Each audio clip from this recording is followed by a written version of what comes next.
Hello everyone, welcome back to my channel. तो कैसे हैं आप सब? आई होप आप सब अच्छे होंगे। तो आज मॉक टेस्ट डे चैलेंज 8 है और आज मैं बहुत ही इंपॉर्टेंट इन्फॉर्मेशन आपको देने वाला हूं मेरे भाई। पहले वीडियो को पूरा देख लेना, बस यही जो भाई आए हैं पूरे वीडियो देख के जाना, ठीक है? कुछ ना कुछ आपको स्पेशल देखने को मिल जाएगा। चलो स्टार्ट करते हैं। सबसे पहली बात करते हैं आपका कि मेरा स्कोर कितना रहा आज। तो आज मैंने स्क्रीनशॉट आप देखे होगे, थंबनेल में नहीं लगाया। आज मेरा 122 नंबर आए हैं, 1 to 2 आए हैं और शिफ्ट सुन लो 27 जैन शिफ्ट थर्ड का था। समझ गए ना? 27 जैन शिफ्ट थर्ड था। एसएससी जीडी पीवाईक्यू क्वेश्चन, समझ गए? तो उसमें मेरे स्कोर आया 122, 122 नंबर। पेपर का लेवल ठीक ठाक था यार, ठीक है ना? ज़्यादा टफ नहीं था। मैथ्स के कुछ क्वेश्चन 2-3 तो होते ही कैलकुलेटिव है, वो था। और मेरे मैथ्स में स्कोर 34 रहे। साथ के साथ मेरे अगर बात की जाए जीके में, आज थोड़ा सा स्कोर डाउन रहा क्योंकि जीके बहुत ही टफ पूछे गए थे, जिसके वजह से मेरा स्कोर 122 पे आ गया। लेकिन कोई बात नहीं, स्कोर फिर बूस्ट कर लेंगे, ज़्यादा टेंशन लेने वाली बात नहीं है।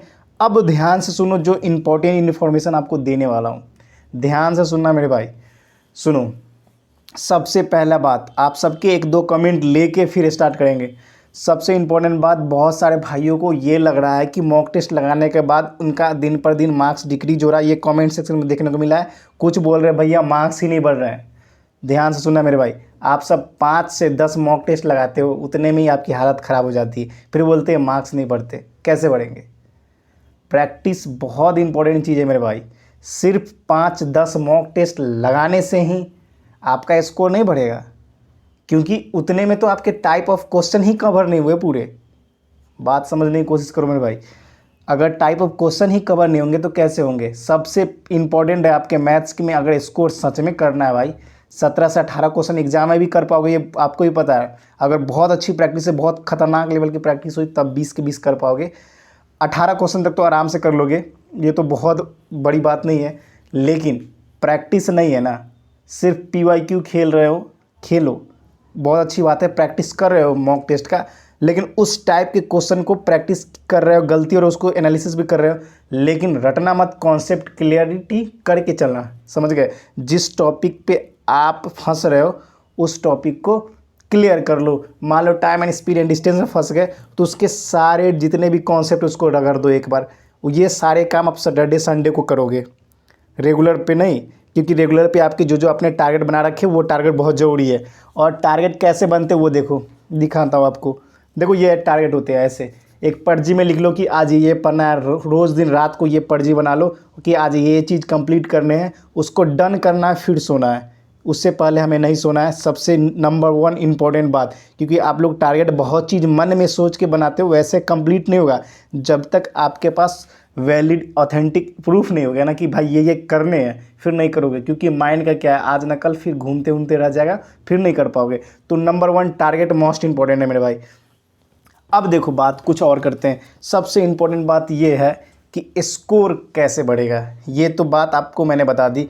दूसरा इम्पोर्टेंट बात आपको ये बतानी थी मेरे भाई कि जीके में बहुत सारे भाइयों को टेलीग्राम से नहीं जुड़े तो जुड़ जाना।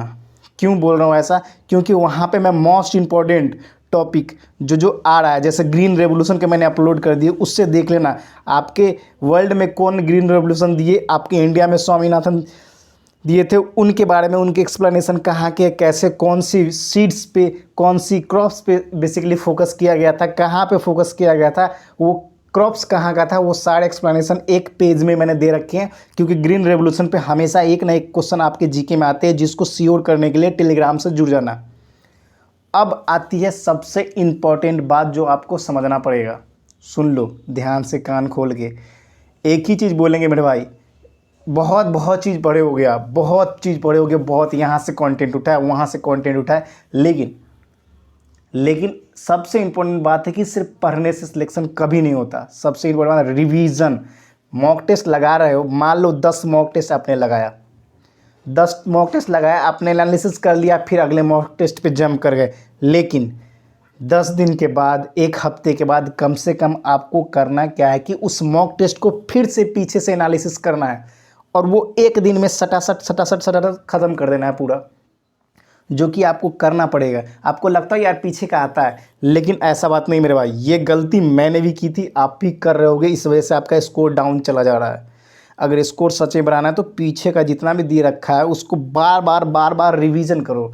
रिवीजन करने से ही आपका काम बनेगा, वरना नहीं बनेगा। अगर अगर अभी तक आपने mock test challenge number day 8 तक पहुँचे हो तो अभी से लेकर जितने भी 7 मॉक टेस्ट है सबको संडे दिन सब मिल के रिविज़न करोगे, ये वादा करो। और कमेंट सेक्शन में बताओ कि कर रहे हो कि नहीं, बस यही बोलेंगे। अगर उससे ज़्यादा मॉक टेस्ट लगाया तो टारगेट बना लो कि एक दिन में ना संडे को 10 मॉक टेस्ट रिवीजन करना है। बाकी दिन क्या करेंगे कि एक एनालिसिस करेंगे, उसके एक पीछे का रिवीजन करेंगे। तभी आपके एग्ज़ाम के जैसे ही 10 से 12-15 दिन बचेंगे तब करेंगे अपन क्या कि रिवीजन ज़्यादा करेंगे, टेस्ट भी लाएंगे लेकिन पीछे का रिवीजन ज़्यादा करेंगे और नया कुछ नहीं पढ़ेंगे।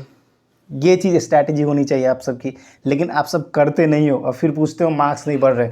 बिना रिवीजन के बहुत चीज़ पढ़ लिए क्या फ़ायदा, कुछ काम नहीं आना है। कम ही पढ़े हो लेकिन उसके मल्टीपल टाइम्स रिवीजन है ना, वो सक्सेस दिलाता है। इस चीज़ को समझ लेना और दिमाग में डाल लो भाई, कोई किसी को सिलेक्शन नहीं दिलवाता, मेहनत खुद करनी पड़ती है। किसी भी टीचर से पढ़ लो, समझ गए। तो इस चीज़ों को ध्यान रखना, क्योंकि ये सारी बातें बहुत इंपॉर्टेंट है और ये यहाँ से आ रही है आवाज़।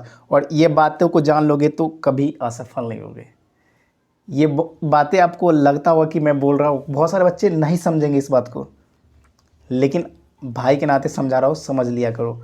और टारगेट बहुत इंपॉर्टेंट है, टारगेट तो बनाना ही है। और सबसे एक इम्पॉर्टेंट बात ये बताना है कि किस चीज़ के लिए करना चाहते हो, अचीवमेंट लेना चाहते हो, कम से कम उस चीज़ को अपने पास रखो।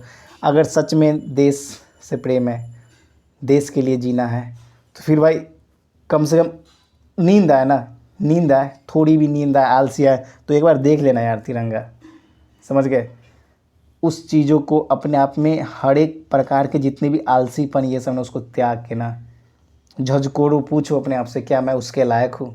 अगर आप जैसे ही लायक, अगर अंदर से लगे कि हाँ मैं लायक हूँ, फिर आपको देने से ना ऊपर वाला भी नहीं रोक सकता, समझ गए। किस्मत कुछ भी ना होता, मेहनत पे भरोसा रख मेरे भाई, किस्मत अपने आप चमक जाएगा। आपको लगता होगा कि ये सब बातें आपको अच्छी नहीं लग रही, लेकिन सच बात है। जब आपका बुरा वक्त होगा ना, किस्मत कभी साथ नहीं देगा, आपका हार्ड वर्क ही साथ देगा। अगर हार्ड वर्क की हो ना तो किस्मत ऑटोमेटिक चेंज होगा। ये सारी बातें बहुत ही इंपॉर्टेंट है आप सब के लिए, बोलना चाह रहा था तो आज मैंने आपको बता दिया। और टेंशन ना लो, ये मॉक टेस्ट चैलेंज ना उड़ेगा भाई, हर दिन आएगा चाहे जो हो जाए, भरी बरसात, कुछ भी ठंडा, लगाना है टेस्ट, रिवीजन करना है, प्रॉपर फोकस करके चलना है और सिलेक्शन लेना है। तो फिर मिलेंगे नेक्स्ट वीडियो में, फिलहाल इतना ही। और सबसे इम्पोर्टेंट, सब्सक्राइब कर देना, चैनल को लाइक कर देना, शेयर कर देना, समझ गए। और टेलीग्राम से ज्वाइन हो जाना। फिलहाल इतना ही। जय हिंद, जय भारत, वंदे मातरम।